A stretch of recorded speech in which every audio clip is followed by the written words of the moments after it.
Hello అండి. పెద్ద తీసుకొచ్చిన ఫోన్ నుంచి రిషి వసుకైతే కాల్ చేసి మాట్లాడుతూ ఉంటాడు కదా.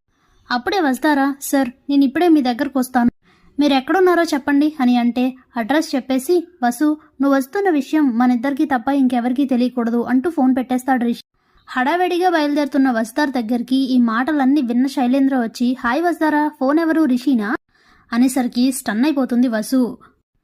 ఏంటి ఈ మాటలన్నీ వినేశాడా అని ఆలోచిస్తూ ఉంటే, ఏంటి వస్తారా ఆలోచిస్తున్నావు, నీకు చెప్పడం ఇష్టం ఉండదని నువ్వు చెప్పవని నాకు తెలుసులే, కానీ నువ్వు మాట్లాడింది రిషితో అని కూడా నాకు తెలుసు. సర్లే ఎక్కడికో వెళ్తున్నట్టున్నావుగా, యూ క్యారీ ఆన్ అని చెప్పి అక్కడి నుంచి వెళ్ళిపోతాడు శైలేంద్ర. ఇప్పుడు నేను రిషి సార్ దగ్గరికి వెళ్తే శైలేంద్ర నన్ను ఫాలో అయ్యి రిషి సార్ జాడ తెలుసుకొని తను ఏదైనా చేసే ప్రమాదం ఉంది, వెళ్ళకూడదు, తర్వాత పరిస్థితులన్నీ చక్కబడ్డాక వెళ్దాం అని అనుకుని ఆగిపోతుంది. 2-3 రోజులు గడిచిన వసు రాకపోవడంతో ఎందుకు రాలేదు వస్తారా, నా దగ్గరికి రావడం